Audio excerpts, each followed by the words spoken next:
Hello, Waller families. Mr. Mills here. Just wanting to check in with all you parents and students as we begin our 2020-2021 school year. We hope all of you are safe and well. Just wanted to provide you with some information as we start school that hopefully will answer some questions, maybe release some anxiety and some fears as we move into our school year. This is the first time using this new tool. So hopefully I can do it. So number one, students, we are so excited to see you.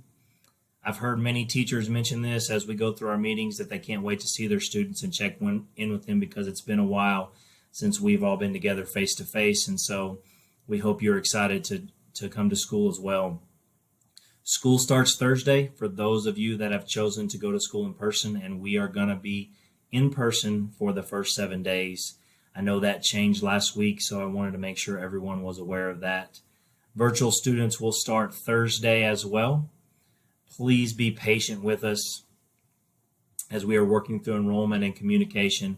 And if you're still wanting to do virtual and you haven't contacted us yet, please do so this week so we can get your student enrolled. So information for the start of school. Masks are required when we're in the building.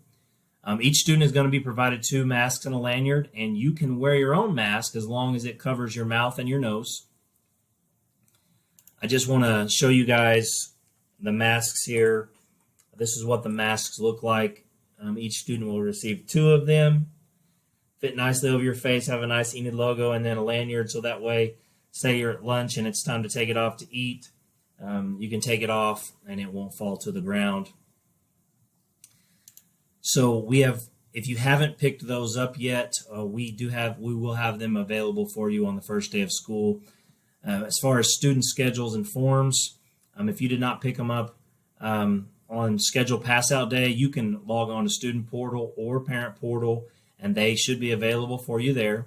And then on the first day of school, in your first period, you will receive your health forms, demographic forms, free and reduced lunch forms, all in first period, along with your masks if you did not pick those up.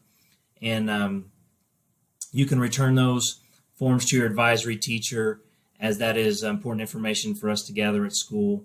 And so just a little bit of information.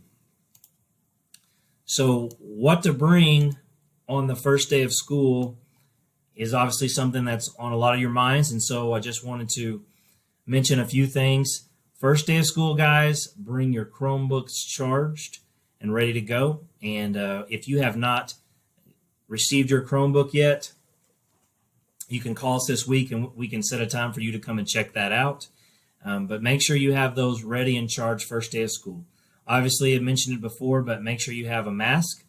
Make sure that it covers your mouth and your nose. And then if you don't,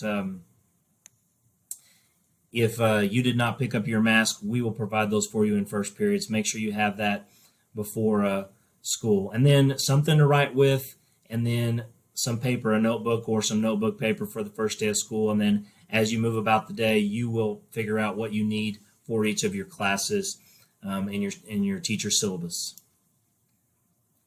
I want to remind everybody about our bell schedule.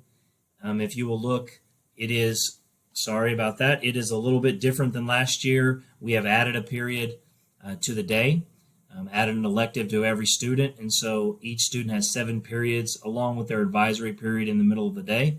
I just wanted you guys to see when the school day begins and when it ends. The entry bell rings at 7:55 and the dismissal bell rings at 3:15.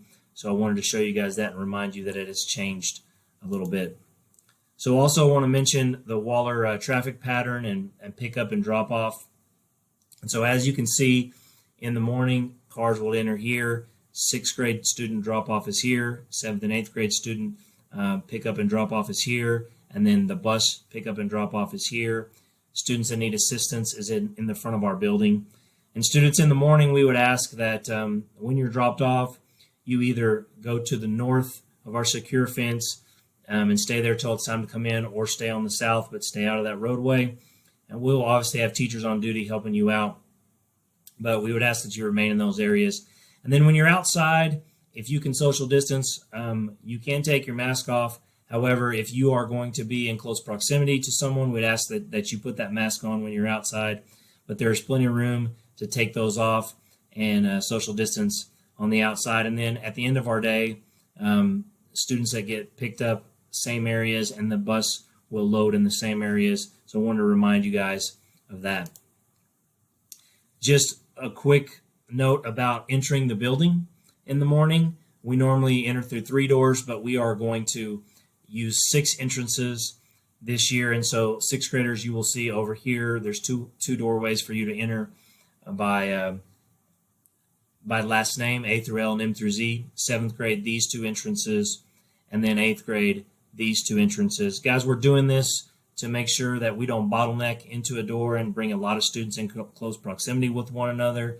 And there should be plenty of room for students to space out and enter, and so we don't have a bunch of students around one another. So we'll be teachers out there on the first day helping you guys to enter the building. Just wanted to show you guys that. Also, I want to talk a little second about our lunch procedures. We are closing every other seat in the lunchroom, but we think we can fit most students in there. However, there is some additional seating areas that once those seats are filled up that we can move to so we can be safe when we eat our lunch. Students, we would ask that you wear your mask until you are seated and get ready to eat. And then once you're done eating, that you put the mask back on. We think that we can space out in there.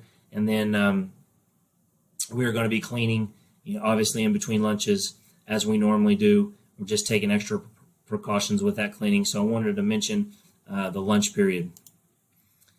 This flyer came out today. It is the virtual learning meeting. We scheduled that for Wednesday, 1 in the morning and then 1 in the evening, just to try to accommodate everybody. Now we know that some students that are going virtual may not want to come into the building, and we understand that, but it is good to be able to check in with who's going to be working with you guys. And so we're going to do that in the auditorium, where make sure if you come to the meeting, you wear your mask and then you space out with your family, and we'll be giving you information. However, if you don't feel comfortable doing that, we can set up a virtual meeting with Mrs. Fain or just an appointment first or second period on another day. But we wanted to offer a time for you guys to come and get information of what that will look like. Couple things and a couple more things for the end of this video. Parents, we're asking that you help us by checking your student every morning. Number one, let us know if you guys have come into contact with anyone that's positive for COVID. Please communicate that with us, and then check symptoms each morning. And if your student has any of the symptoms, obviously speak to a doctor for guidance. But stay home, do not come to school, and communicate with us on that. So for the health and safety of not only your student but everyone else that is in our building. And so we would ask that you follow these guidelines every morning as we start our school year. And then I always want to mention the ways that we communicate here at Waller. Number one, our Facebook page. Number two, our website. And we have Peachjar, which is our flyer manager on there, which can send you an email when to make those flyers. Obviously, parent portal, portion of our Power School that lets you see your students' grades. Our Swift K-12 system, where we can push out messages to the whole school or to a grade level. And then our Twitter is linked to our Facebook page if you prefer Twitter. And then Remind is something new this year that will eventually replace Swift K-12. And so we wanted to mention the ways that we communicate here with you. Again, we always appreciate your support and your help. If you have any questions or concerns, please call us. We are just so looking forward to having students in our building, but we wanted to just touch base with you and answer any questions or any anxieties you guys have about the school year. We're going to try to keep everyone safe and well as we move through the school year. And so just thank you for your time, and go Waller.